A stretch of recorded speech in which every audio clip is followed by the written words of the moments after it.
as a rabbi and a cantor. A cantor really focuses on the musical aspect of Judaism. So that was really my focus, was music, whereas the rabbi's focus is more text, that kind of thing. So, yeah, so let's jump in.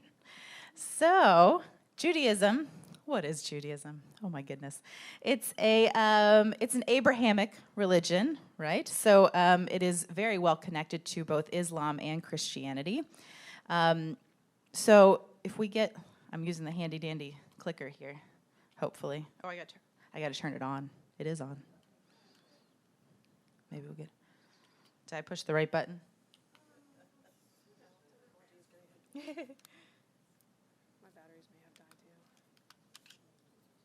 All right. I can always push the button. Okay. I can do it the old-fashioned way and just push the space bar, too. There we go. Look at that. See? So it's connected to Islam and Christianity as well. Now, this next slide that I'm about to show you, it looks like a family tree. There's a whole lot missing in between that family tree, so just bear that in mind when you look at it. Obviously, God did not birth Abraham. That's not how that works. But this is the best one that I could find that showed you what I wanted to show you. So, Abraham...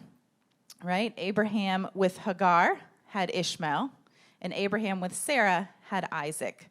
So if we look at the lineage from Abraham down to Ishmael, we get Islam, right? And if we look with Abraham and Sarah, who had Isaac, eventually we get to David. We don't get to David straight from Isaac. From Isaac, we have Jacob and Esau, right? And then they have, Jacob... with Rachel and Leah, have the father of the 12 tribes. They have those 12. Can you imagine having 12 children? Like, why? Why? I have 2. It's enough. But eventually we get down to David, and around that time we come to Judaism and Jesus. So we have that separation, right? Because Jesus comes along, and folks believe that Jesus is the Messiah, and those folks are Christians, and then the folks that did not agree that Jesus was the Messiah are the Jews. So the Messiah, an interesting concept in Judaism. It also depends on which sect of Judaism you are, which I'll get into more details in a bit. But a lot of Jews believe that when the Messiah comes, whenever that may be, that the Messiah will bring with him or her, world peace. Everything will be wonderful, and everything will be roses and puppies and rainbows, and then we'll all be able to go back, whether dead or alive, we'll all be able to go back to Jerusalem and enjoy the world to come. And for a lot of Jews, that didn't happen with Jesus, so it wasn't it for those Jews. So, where was I going to go with that? Oh, I'll explain it now. For Reform Judaism, which is the group that I'm a part of, right? There's a whole lot of different ones, but there's 3 major, large sects, S-E-C-T-S, of Judaism. One being Orthodox, one being Conservative, and one being Reform. I am part of the Reform movement, and just to be clear, it's Reform, not Reformed, right? It's not Reformed. It's not changing from anything else. That's just what the name is. I'd like to rename it Progressive, but that's just me. So in Reform Judaism, the idea of the Messiah is a little bit different. The idea of the Messiah in Reform Judaism is really more of a concept or an idea, a messianic age, if you will, as opposed to an individual human being that will bring about that time. That it is our duty, our responsibility as humans on this planet to be good to the planet and to help bring about that messianic age on our own. Not that someone is just going to miraculously show up and make it all better. So let's keep moving. I like to show this because it's just funny. If you know Old Testament well, you remember the story of God sending a messenger to talk to Abraham and tell him he was going to become a father with Sarah. And then Sarah heard it, and Sarah laughed because she was like, "We are too old. That is not happening." So that's their son Isaac, Yitzchak in Hebrew, is actually a form of the verb to laugh because Sarah laughed. because she was like, that's not happening. I'm way past that age. And Abraham's pretty old too, so it's not happening. But this is sort of like an artistic depiction of that moment in the Torah. Let me make sure I didn't miss anything. Okay, so the basis of Judaism is that it's a covenantal relationship between between God and Abraham. So God promised, part of this, God promised Abraham that his lineage would be, they would outnumber the stars, and that they'd be promised the future land of Israel. That was all part of that covenant with God and the basis of Judaism. So we find these stories in the Torah. So here's a picture of a Torah, and contained inside the Torah is the 5 books of Moses, the Old Testament, right? So Genesis, Exodus, Leviticus, Numbers, Deuteronomy. All of that is in there in Hebrew, and it's in that beautiful scroll. So a few interesting factoids about the scroll is that it is made from organic elements. So the parchment is made from like sheepskin type material. The ink is made very organically. It's not anything synthetic. I don't know exactly what they make it out of, but I know it's all organic. And what else do I want? Let's go to the next one. I can show you. There's somebody reading from the Torah, and you'll see they use what is called a yad. Yad in Hebrew means hand. And in this case, it's a beautiful silver one. They make very ornate ones. You can have a wooden one, but we like to make fancy things sometimes. So that one's a silver one. And this young person is following along in reading the Hebrew, probably for a bar or bat mitzvah, which is a coming of age ceremony at the age of 12 or 13. And they will read through, and you can see the Hebrew. It's very difficult to learn. And even if you're Israeli and you speak Hebrew, reading this is kind of like I would say, like for us reading Shakespeare, like we can do it, but it's hard. It doesn't always make sense. So Teresa mentioned that I'm a b'nai mitzvah tutor, right? So that means multiple bar or bat mitzvah, b'nai mitzvah. So those terms, bar and bat mitzvah, actually mean son or daughter of the commandment. B'nai just means children of the commandment. And so it's a coming of age thing, and that's a huge part of my job as the cantor, is that I train them. I make sure that they know all the prayers they need to know, and that they learn Torah. And basically the goal is that they are able to lead a worship service, more or less. You know, when you're 13, you lead a worship service. You don't really know what you're doing, but the idea is that they know the prayers, and they have the experience of having chanted Torah to do that. So when they learn Torah, I don't know if anybody in here reads Hebrew, but you might notice, or you might not, that there are no vowels.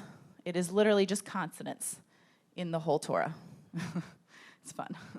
It's hard. So we have a separate, if you see a book of the Torah, an actual bound book, they'll put the vowels and things in it so you can learn it from there. You kind of memorize it a little bit, and then you try and do it from here. There are also things called trope marks, and trope technically is punctuation. There are a bunch of little that don't appear in here but appear with the vowels. They're little like squiggly lines or dots and that kind of thing, and they actually tell you how to chant it. So each little squiggly sign is given a tune of some sort. So it would sound like this. Ve'ahavta et Adonai Elohecha bechol levavcha uvechol nafshecha uvechol me'odecha. So that's just one verse of Torah. Just little squigglies up and down and around. And there's some fancy ones, but there's actually one that only appears like 3 or 4 times in the whole Torah, and it's called Shalshelet. It's just really fun, so I'll do it. It's Shalshelet. It only appears on like 3 or 4 words. It's really fun. As a cantor, this is my nerdy delight. I like this stuff. So, all right, so let's continue more about Tanakh. So we don't just have the Torah or the 5 books of Moses, right? We have a lot more than that. We do not have the New Testament. That is not part of our repertoire. And we do not have the Quran. But what we do have, I don't know if you can see, the Torah, right? We said the Genesis, Exodus, Leviticus, Numbers, Deuteronomy. And then we have the prophets, Nevi'im in Hebrew. So we have Joshua, Judges, Samuel 1 and 2, Kings 1 and 2, Isaiah, Jeremiah, Ezekiel, and then they say the 12. There's a million of them. Hosea, Joel, Amos, Obadiah, Jonah, Micah, Nahum, Habakkuk, Zephaniah, Haggai, Zechariah, and Malachi. And then, in addition to all of those, we also have Ketuvim, the writings. So we've got these extra prophets, the Daniel, Ezra, Nehemiah, and then we got Chronicles, 1st and 2nd. We also have Psalms and Proverbs and Job. And then we have the Megillot, the scrolls. So these actually appear in scrolls. Song of Songs, Ruth, Lamentations, Ecclesiastes, and the Book of Esther, which we read on Purim. I'll talk a little bit about Purim later.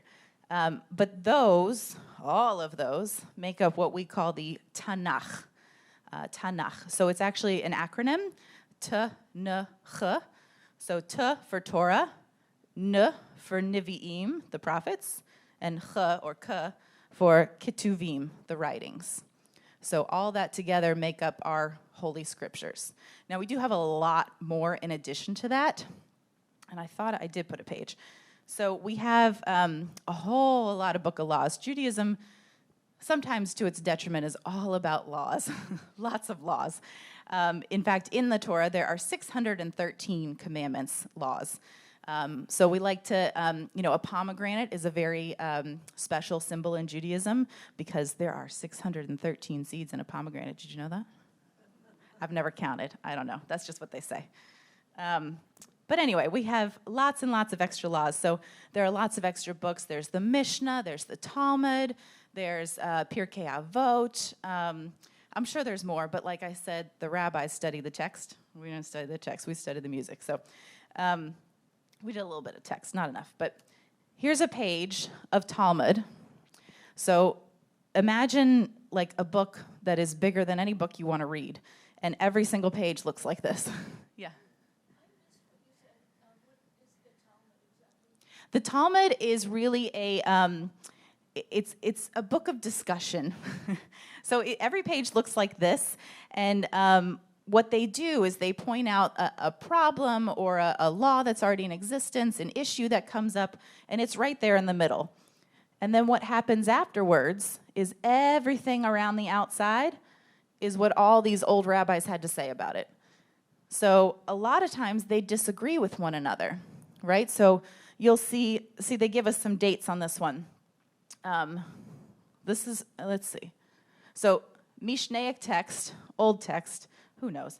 And then the Gemara, what the Gemara has, so some more ancient stuff, what they have to say about it. That's from 200 to 600. Excuse me. And then, let's see, so we got some other years. We got the 990 to 1050 commentary of another rabbi. We got another commentary of another rabbi over here from 1561 to 1690. Those are his years. Another rabbi, 1761 to 1837.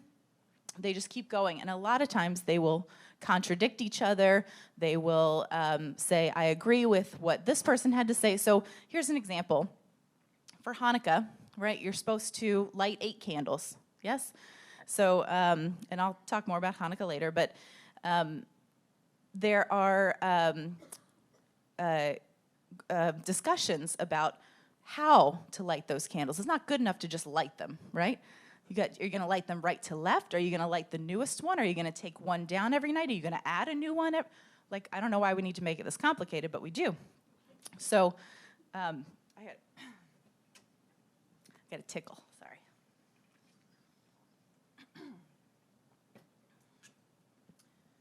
So you have Rabbi Hillel and Rabbi Shammai, for instance, that argue on a page like this about which way to light the candles. And then later on, they do a compromise of the two of them, and they figure out how to do it. But it's really, It's really just a page for rabbis to argue with each other, which they love to do. Excuse me.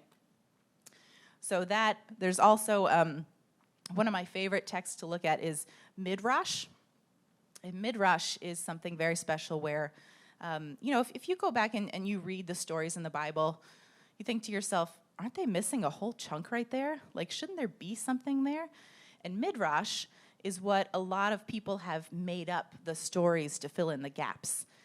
So there's some really cool stories out there just to fill in the stories or to add something extra. If you've ever read any of Anita, I'm going to mispronounce her last name, Diamant, who wrote The Red Tent, that whole book is a beautiful midrash. I love that book. It's good. I think she's written a couple others very similar. So midrash, wonderful thing. Okay. So now we're going to move on to, I talked a little bit about this, but what is a rabbi and what is a cantor? So a rabbi is someone who has done a lot of study, as does a cantor, a lot of study. The rabbis will study a lot of text. Sometimes they'll go to seminary, a school, and in my case, and in the conservative movement, both Reform and Conservative, it is a graduate program. It didn't used to be, maybe back 60s, 70s, it was an undergraduate program, and it has since become a graduate program. So, I did my 4 years of undergrad, and then I did 5 years of graduate school. They should have given me a doctorate, but they didn't. So, but we did have to do a thesis, and as a cantor, I had to do a recital also, which was super fun, but a good challenge. So here, I just sort of put different rabbis from different movements, right? So this guy would be more of an Orthodox rabbi. I know this guy happens to be a conservative rabbi. And I'm not actually sure. I know for sure that she is Reform, and I think the other two ladies are Reform rabbis also. She may also be a conservative rabbi. I'm not totally sure. But in the Orthodox movement, most of the time, like 99% of the time, women cannot be rabbis or cantors. One of those many laws, something called Kol Isha, which means the voice of a woman. And the idea behind that is that to men, who it's most important for them to pray, they gotta pray, that if they were to hear a woman's voice during prayer, it might be distracting or sexual in some way. Shh, don't tell. So women don't generally do that. There's actually an issue in Israel right now. Israel's actually struggled to recognize progressive Judaism as a legitimate version of Judaism. They're coming around much more in the last 10-ish years or so. But there's this one group called Women of the Wall. So if you're familiar with the Western Wall, the Wailing Wall, that is the most holy site in Jerusalem for Jews to pray. And they have a men's side and they have a women's side. And the women's side is like this big, and the men's side is like that big. It's huge. So, whatever. But so there's this group called Women of the Wall, and it's a group of women made up of just Israeli women. Some of them are Orthodox, some of them are Reform, some are conservative, some don't identify as any, but they want to pray with a group of women. And they go once a month to the wall on what's called Rosh Chodesh, which is the new moon. It's a women's holiday, right? Because our cycles are in line with the moon. We have monthly cycles. They'll go to they've been going, I want to say, since like the late 80s, early 90s. And sometimes they're able to pray without incident. And other times it gets very violent because the men hear them praying and are angry. And so they've thrown chairs before. And other women have gotten in their faces, the women's faces, for being there and causing a disruption. The woman who runs the program has been arrested many, many times for causing disturbances. And a lot of times if they try to take a Torah in, they'll get it confiscated, and there's a whole big tussle, and it's an issue. But sometimes they pray well. I actually went with them when I was in school. I lived in Jerusalem for a year, and I went with them once or twice, and luckily, not too much of an incident, but it has been bad. So So needless to say, sometimes the three movements do not always communicate very well together. Yeah. These are some cantors. I know that top left and bottom right, I know both of those cantors very well. They're lovely people. They are both in the Reform movement. And actually, Inbal on the top left is actually Israeli also. Top right, that would be more of an Orthodox cantor. You see the hat. And then actually on the bottom left, he's got one of those fancy hats too. I think they just made fancy hats just to make them look cool, like the Pope. Is really all they did. But you've got this cantor, Moshe Ganshoff, is one of a few very famous cantors from the early 20th century. And he if you can Google him and listen to some YouTube clips of him, oh my gosh, what an amazing voice. Like if these cantorial flourishes with his voice, it makes his voice, like he can make it sound like his voice is crying. He can, go all the way up and all the way down in one breath, and it's amazing what he can do with his voice. It's awesome. Yeah, let's keep going there. Okay, so let's get into a little bit more about Orthodox Judaism. So these are just pictures I pulled, Orthodox Judaism. So you'll see on the bottom right, that's a scene from Fiddler on the Roof, a stage production of Fiddler on the Roof, from the wedding.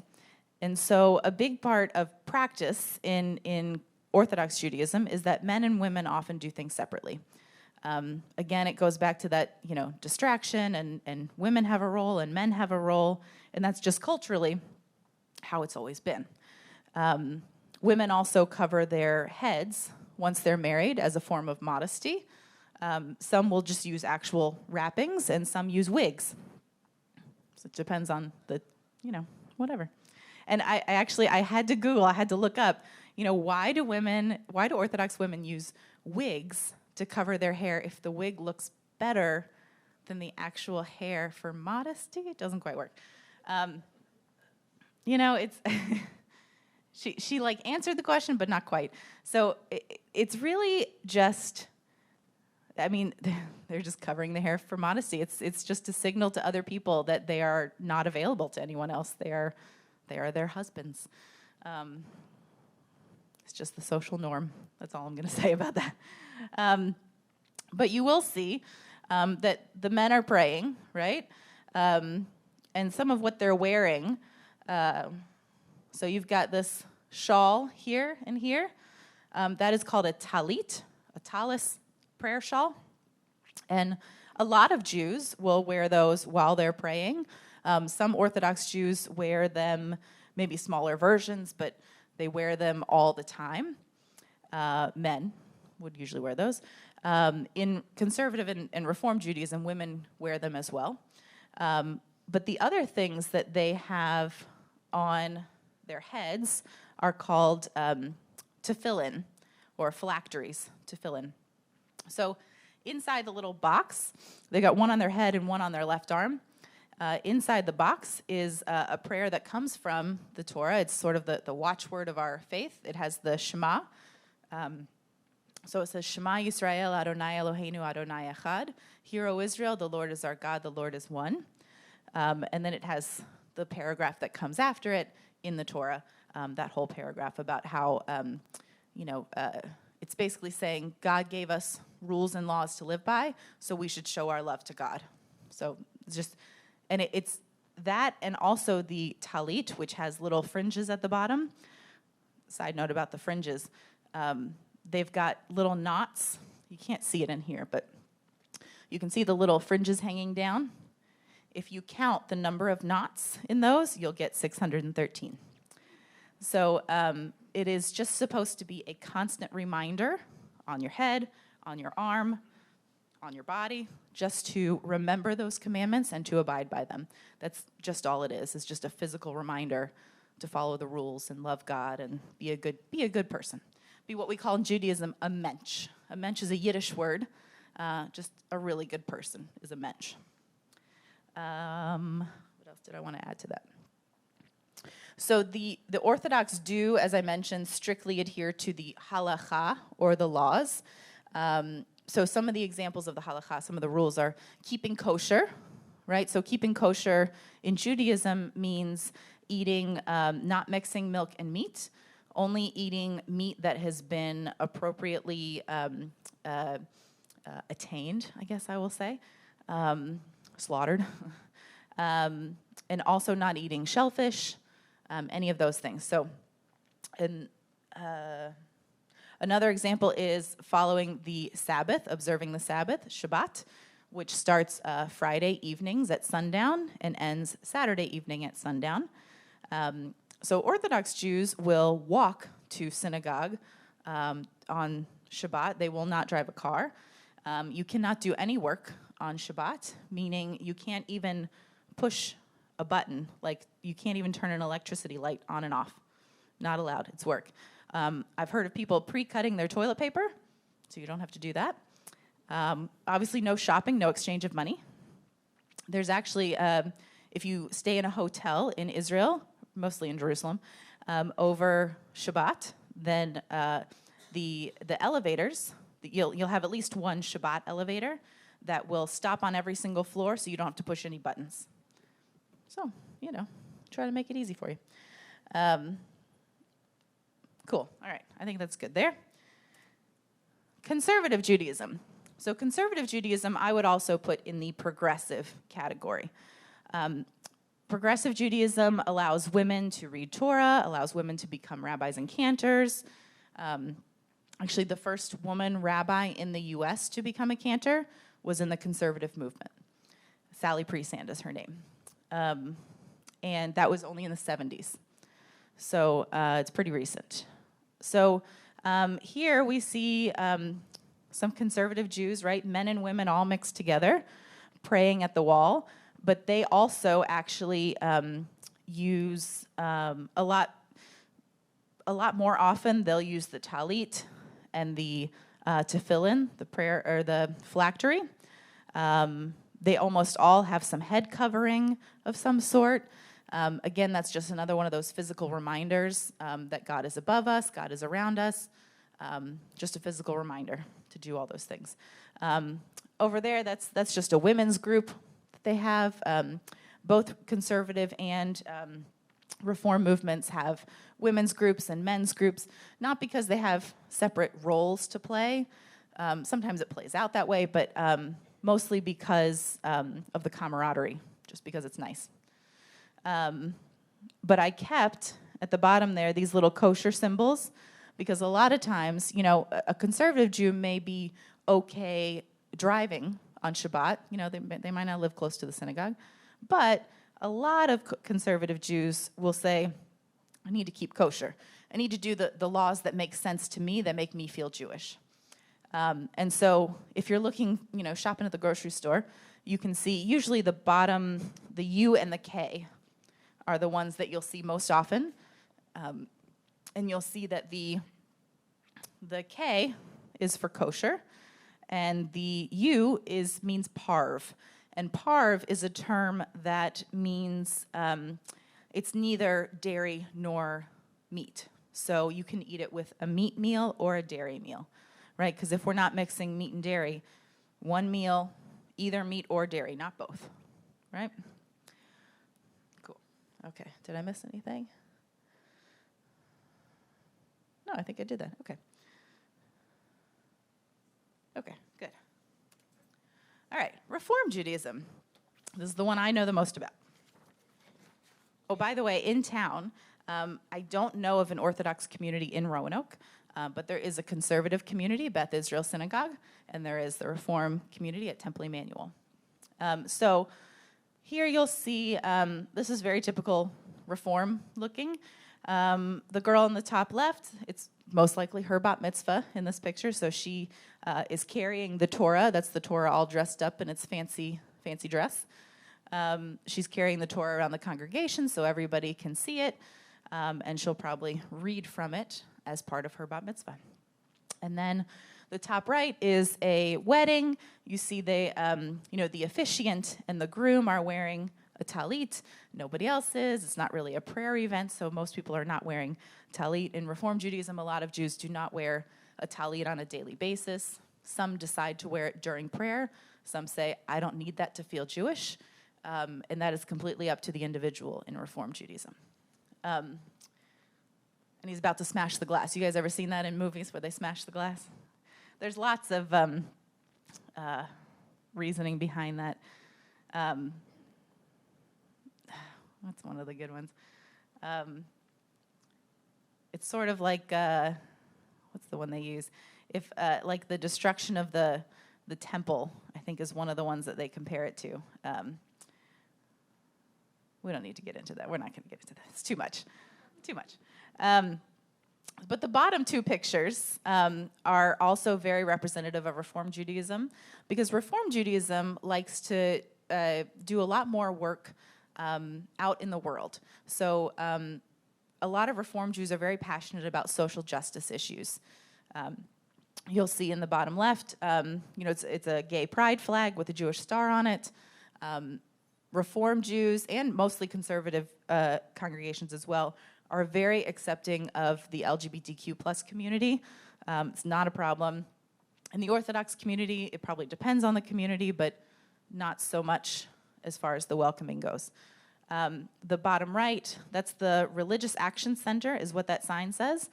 And the picture is actually a program that they do for teens, probably every summer, where they'll have a group of teens come and learn about lobbyists and what they do, and sort of just how Washington works, kind of thing. And that is the Religious Action Center of Reform Judaism.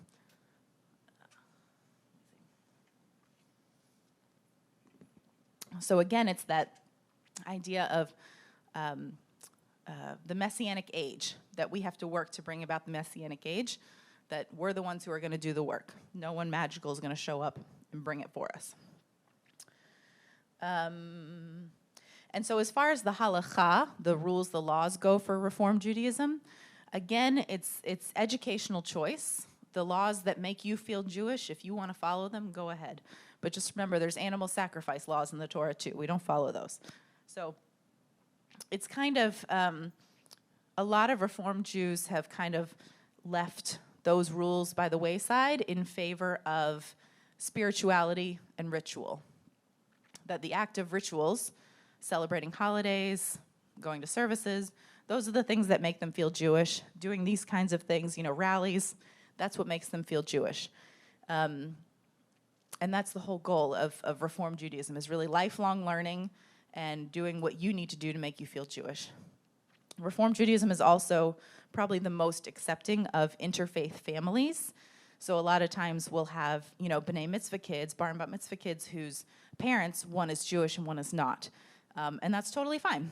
And a lot of cantors and rabbis will officiate at weddings where one of the individuals is not Jewish and maybe doesn't plan on converting, but usually they'll say, well, you need to make a commitment to have a Jewish home. That's all we ask, is have a commitment to have a Jewish home, even if one partner does not want to become Jewish or is not Jewish. Yeah. What is having a Jewish home? Good question. What does having a Jewish home mean? That means if you choose to have children, that you will raise them Jewish and not going back and forth from one to the other. My husband is actually a good example of a kid that went back and forth from, one Sunday was at church and the other Sunday was at Hebrew school, and back and forth, and he rejected religion for a very, very long time, religion totally. The other thing that means is celebrating Jewish holidays, and not necessarily, there's a difference between celebrating the secular aspects of holidays and celebrating, Jesus's life. So like for Christmas, if you choose to have a tree and you want to do presents, it's fine. A lot of Jews actually do that because it's like Halloween, right? It never used to be a non-religious holiday, but it is now. There are a lot of aspects of Christmas that can be secularized like that. However, if you want to go to church and you want to celebrate Jesus's birth, then it's not really a Jewish home. So it kind of just, you have to talk to the couple as the officiant and see, is this couple making a commitment to Judaism, to the synagogue? Are they, not really being honest with each other as far as what they want together? The worst is when it affects kids, I think. Because a lot of times a couple can go do their own thing and it doesn't affect a thing. But if there are children, and you can see as the officiant that later on it's going to lead to a lot of disagreements that, of who's going where, which kid is going to which house of worship, then it can be a big problem. So my husband's parents actually divorced right around the time of his bar mitzvah. So they couldn't, there was other things, but, the religion was a big thing. His dad is Catholic and his mom was Jewish, and it just ended. Yeah.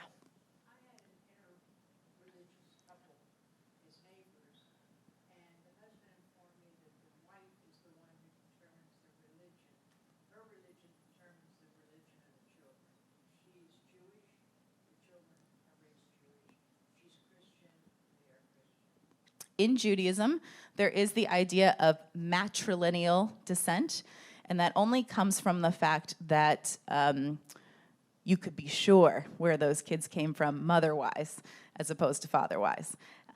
Because before we had DNA tests, right, you couldn't tell those things.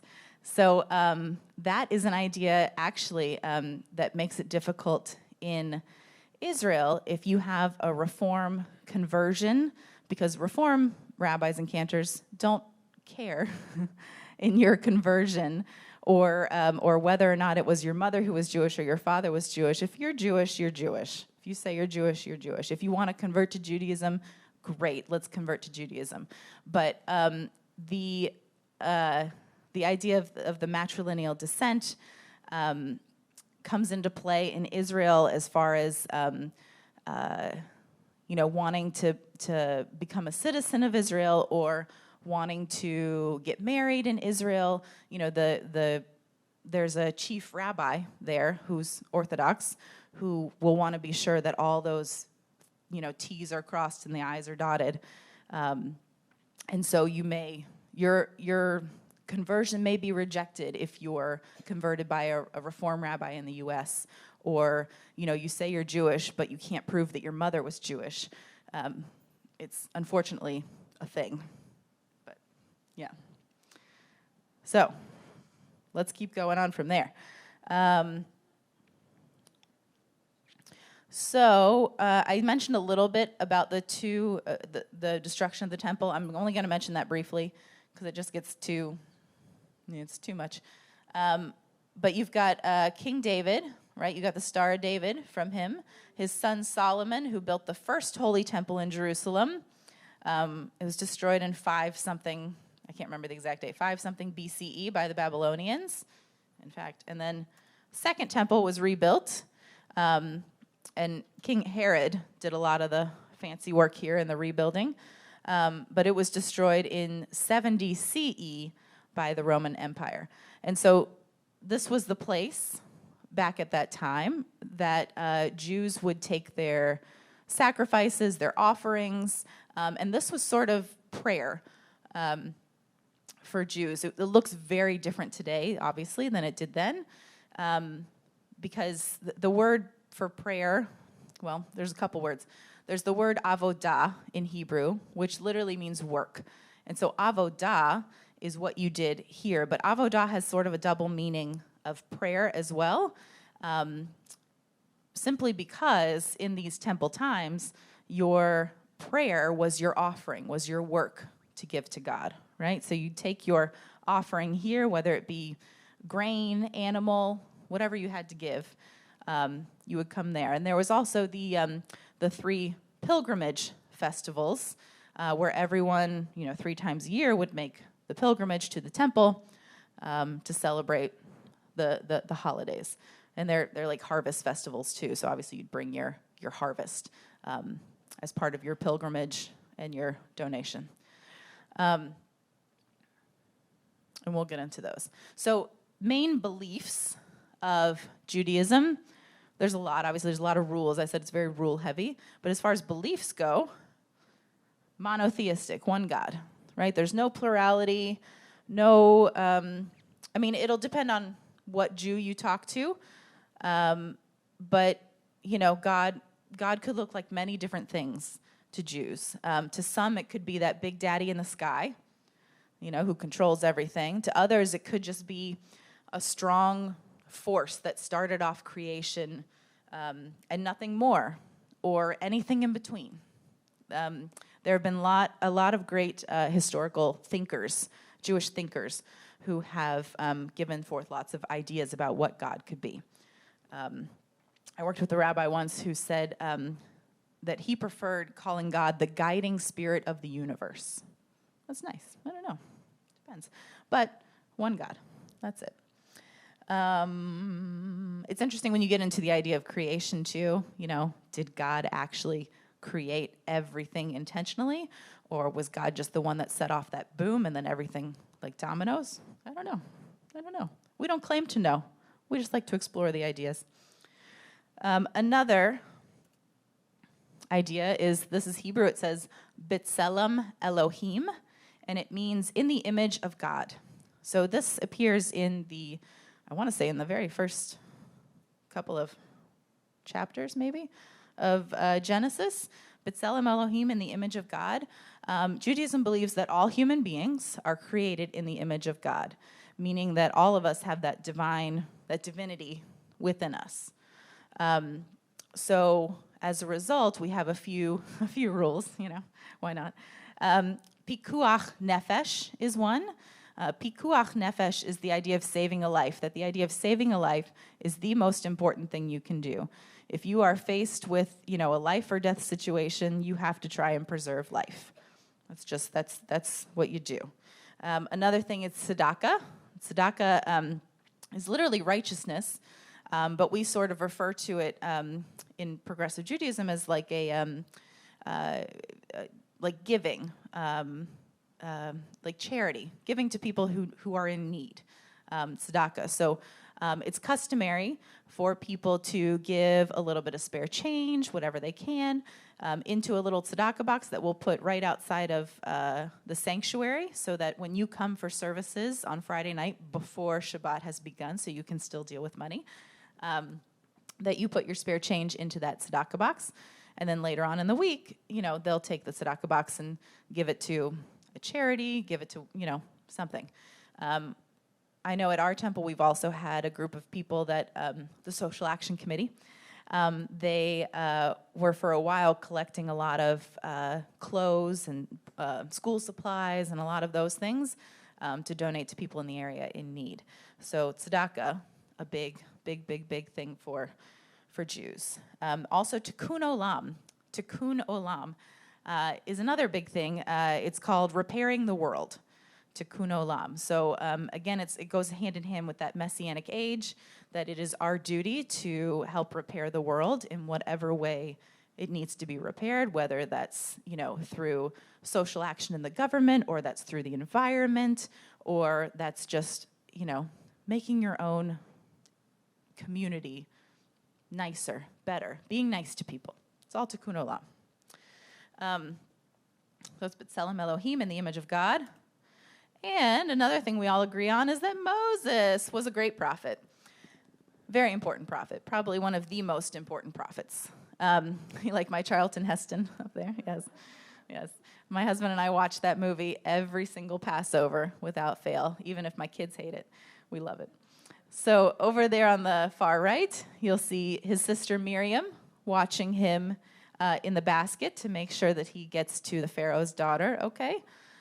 Right? Because at that time, the Pharaoh had ordered a decree that all of the male Hebrew slaves, the babies, should be thrown in the Nile. We don't want them. They can cause an uprising. We're not interested.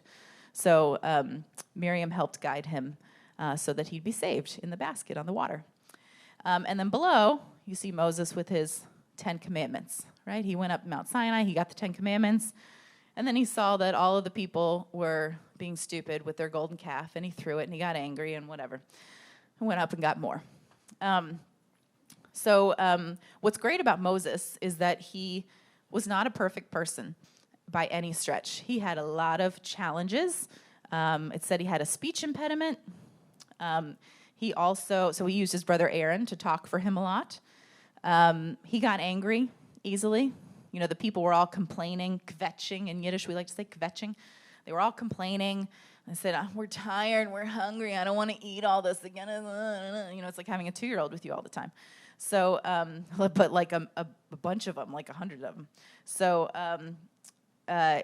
God told him to speak to the rock, and that the rock would then provide water, right? Because they were thirsty. And then Moses was so angry, he hit the rock with his staff, right? So that is sort of quoted as the reason that Moses never got to make it into the promised land, because of that one incident. But he did do his job of herding the people from Israel all the way to the promised land. He got them there. Joshua took over, and then off they went after 40 years of wandering, right?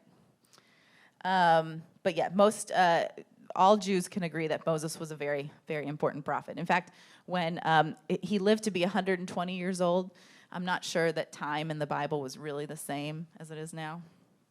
But they said, people always say when it's your birthday, in Hebrew they'll say, until you get to 120, until 120, may you live to be 120, basically, like Moses. So, but the supreme goal of Judaism is to be holy, right? Your job as a human being is to be holy, because it says in Leviticus, you shall be holy, for I, your God, am holy. So we're always aspiring to be better, always aspiring to be holy, to be good people, to be good to the earth, to be good to other people. That is our number one goal as Jews. Unfortunately, historically, just this idea has led to, has contributed to issues in assimilation. So the idea of us being holy has kind of weaseled its way into the idea of being the chosen people, right? Not that no one else can be holy, it's just that we're supposed to be holy, so we're focused on being holy. And so in a certain way, that has sort of pushed us into this, well, we're the chosen people. Now, Reformed Jews are not going to tell you that, unless they think it's funny and it's a joke that we're the chosen people. Yeah, so unfortunately, it's made a separation between Jews and their neighboring cultures, which has often led to more issues, right? More violence, more issues. We're going to move on from there. All right. So you recognize this holiday, right? More fun things. So this holiday may be the one that most people are familiar with. However, it is one of the least important Jewish holidays that there is. Hanukkah, right, is the celebration that the Maccabees, a small group of Jews, defeated the Assyrians, right? So they came to destroy everything, and the Maccabees, against all odds, they won. And the legend is that when everything was destroyed, there was only enough oil left for one day, and it somehow lasted for 8 days. Very cool. So a traditional menorah, right? This thing, a regular old menorah that they would have at that time, has 7 branches, right? 7 days in a week, 7 branches. This one has 8, plus a little helper in the middle to light it. So we get 1 extra. So this is actually called a Chanukiah. It's a special type of menorah, Chanukiah. So things that we do on Hanukkah, we do the present thing. I think that maybe came about more as like we assimilated and Christians were celebrating Christmas and those kids were getting presents. So we were like, can we get some presents too? So instead of like, a little trinket, like one little trinket every night of the 8 nights, parents are actually giving their kids like full-on presents every night. But traditionally, we eat lots of oily foods, right? Because we're talking about the oil lasting for 8 days. So jelly donuts are a big thing. Go to Israel during Hanukkah, taste all the amazing donuts. Oh my God. Latkes, Those are the potato pancakes, usually like grated potatoes, onions. Some people add their own spice and flair. Eat it with applesauce and or sour cream. It's delicious. And then we play a game called dreidel. See these little spinning tops? And, excuse me, you'll spin them. You play a game like there's like a pot in the middle of chocolate gelt, right? It looks like coins, little chocolate coins. And everyone will have their own little pot, and you spin it, and one letter means you put one in, one letter means you win it all, one letter means you win half, one letter means you got to give one to your neighbor, all that fun stuff. It's fun. Yeah. No symbolism to the color of the candles. Excuse me. You can use whatever candles delight you. Delight you. Ooh, I like that. That worked. But going back actually to the Talmud, when the rabbis argue with each other, Hillel and Shammai, they disagreed about what direction you should put them in. So they thought, one said you should start putting them here, add a new one each day and light them that way. And the other one said, no, it needs to be this way. Go that way. And so they made a compromise. They said, all right, we'll put them in this way, but we'll light them this way. Okay, so that's how we're going to figure it out. It's fun. So it's the reason Hanukkah is not a major holiday. It's a minor holiday. The reason it's not a major holiday is because it's not commanded in the Torah, right? So, oh my gosh, it's already 11:30. I'm gonna go fast. So other holidays that are minor include Purim. Purim is a super fun holiday. Usually happens around February, March. So we read the story of Esther. The story of Esther, they've got it in a scroll there. We chant the whole thing, or we read in English, or we do a play. A lot of times we do a play. We act it out, and we're really silly.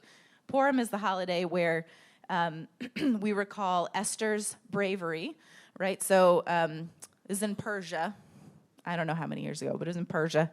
And Esther became the new queen, and she didn't tell the king that she was Jewish, but it came to be that this man Haman said, you know what, I don't like those Jews, I'm gonna kill them all. And so the king said, yeah, sure, whatever you think is gonna be good, because it was like his right-hand man, okay. And then Esther had to go to the king and be like, you can't do this because he's gonna kill me. I'm Jewish, so she finally had to tell him. So we sort of celebrate her bravery, and in the end, she was saved, and Haman was the one who was hung, the bad guy, and typical good guy, bad guy story. I'm sure there's a whole lot more details that aren't actually in there, but you can see we dress up in costumes. We eat these Hamantaschen, are these little cookies that are like sugar cookies filled with whatever filling, like prune or whatever tastes good. And they're meant to be like the shape of Haman's hat, the three-cornered hat. And then the grogger on the far right is a noisemaker, just a noisemaker. So really on Purim, we're just supposed to be as silly and as drunk as we want to be. You're supposed to drink until you can't tell the difference between Mordecai, the good guy, and Haman, the bad guy. So drink up. This is a Passover picture.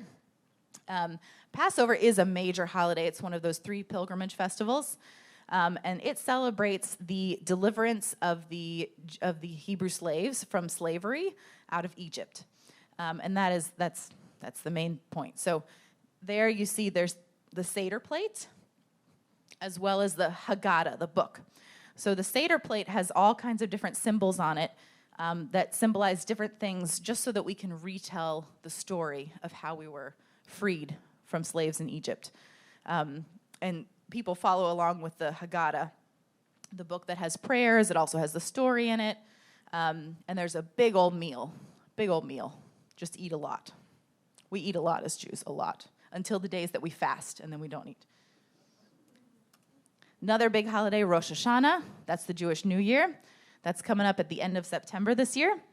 And in case you're not aware, we follow the lunar calendar, which means that all of our holidays sort of just come on different days every year. We have we have a leap month instead of a leap day. So once every, I think 4 years, something like that, we get a leap month.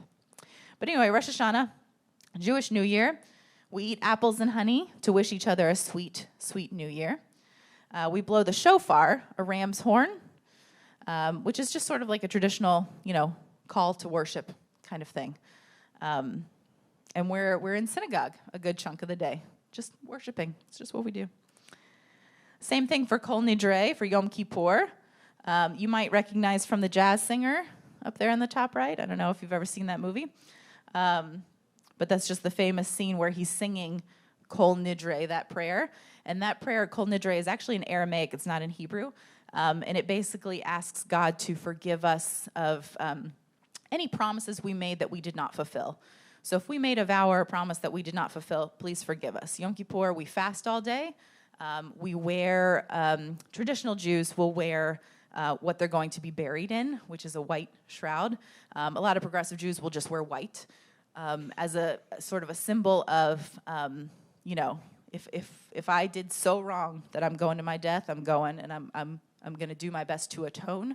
But here I am. I'm standing before God, and I'm atoning, and this is me. Other commemorations we have Holocaust Memorial Day. Usually that happens in April. Yom HaShoah. And we will often do a short service that lots of readings and things that commemorate, remembering, because that's the whole thing, never forget, never again. Do we want to forget that those horrible atrocities happened to 6 million Jews? And we also remember that there are millions of other people, not Jewish, who were murdered in the Holocaust as well. So we do that. A few days later after that, we celebrate Yom Ha'atzmaut, which is Israeli Independence Day. And you see on the far right, that's kind of just a celebration in Israel. Top left, that's Theodor Herzl. He is the father of modern Zionism. So Zionism, the idea that the Jewish people should have a homeland. He unfortunately did not live to see Israel become a state, but he was sort of one of the major proponents in suggesting that the Jews have a homeland. He actually thought even, someplace in Uganda, just somewhere. And then after the Holocaust, it became clear that this really was necessary, and so people fought for it much more. So Tel Aviv, May 14th, 1948, that's David Ben-Gurion under Theodor Herzl's picture, announcing that Israel is in fact a state. And there are plenty of other holidays, but I'm not going to get to all of those. And I think I covered most everything else. Oh, in case you're wondering, just an aside, as far as what Jews think about Jesus, a lot of Jews will tell you that Jesus was the first Reform rabbi, right? Because he preached love. He preached all those good things that we want to embody today about being a mensch, being a good person, right? So we think that Jesus was an all-around good dude. He just wasn't the Messiah according to our Jewish standards, and that's just all. So a lot of people say he's the first Reform rabbi. I think that's all I have there. So I might have a couple of minutes for questions. Do we have any questions? Yeah. What language were the Ten Commandments written on the stone? That is a good question. What language were the Ten Commandments written on the stone? I actually do not know. I wouldn't be surprised if it was actually, it would not be Aramaic. That's too early for Aramaic. I wonder. It's a good question. We have to find a midrash on that, I think. We have to find a made-up story on that. I don't know. It's a good question. I mean, anytime you see them in synagogues now on the wall, it's in Hebrew, obviously. But I don't know that Hebrew was quite a thing then. I don't know. Yeah. My father was in a nursing home that was managed by observant Jews. There was a holiday where we couldn't bring in food. Uh-huh. I said, house cleaning, please don't bring in food.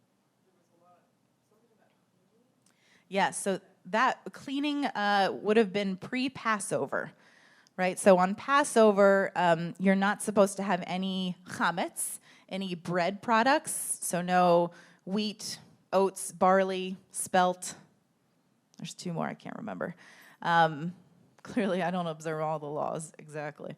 But so that what they would have done is they would have taken a couple of days to completely clear out the kitchen, everything. And traditionally, what you're supposed to do is take any of those products that you have, sell them to a non-Jewish neighbor for a penny, and then you buy them back for a penny after Passover. So that's it, because you're supposed to get it all completely out. No crumb. Yeah. Anything else? Yeah? Sephardic Jews versus Ashkenazi. Good question. Sephardic Jews versus Ashkenazi. So there are Jews literally all over the world.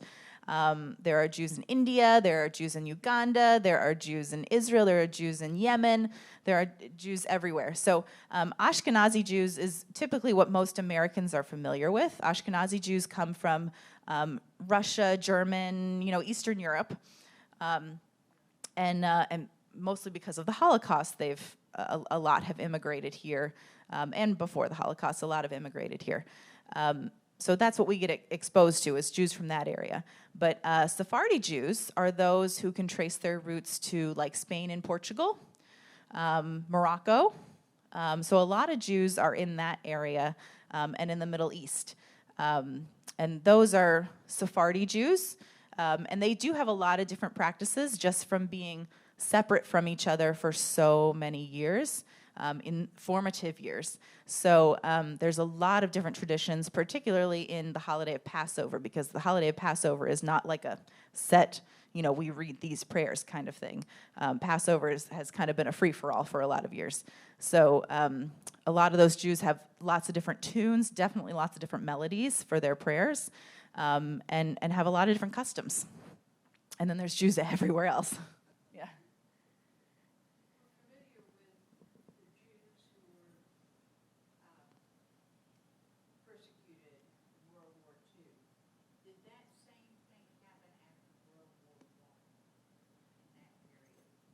Was there a Holocaust type after World War I?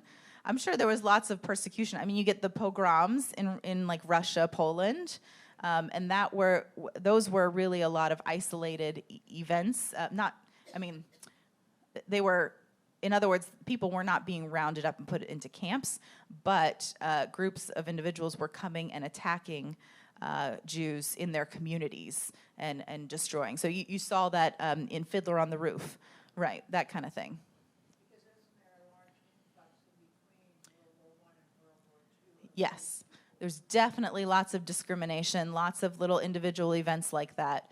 Like my family immigrated in like 1914, something like that. Yeah, and a lot of the like late 1800s as well. Yeah, mostly because of issues like that. Yeah. Thank you. Thank you.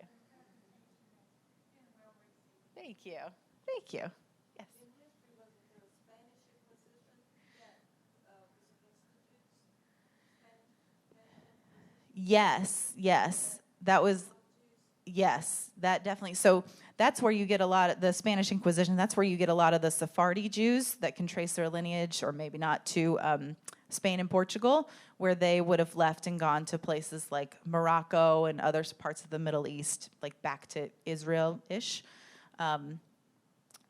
So definitely there were Jews expelled there. And unfortunately that goes back to their, the chosen people thing, where I'm sure, governments and whatnot felt threatened by that idea. Whether Jews were trying to push it or not, I don't know, I wasn't there. But, that idea of being separate from the rest of the group did not always help them, unfortunately, so. Yeah. Well, thank you all so much for having me. This was fun. Thank you, Cantor Amanda, for being here today. It was a great, touching of the iceberg on the history of Judaism. So thank you so much for coming out and your time and sharing this knowledge with us.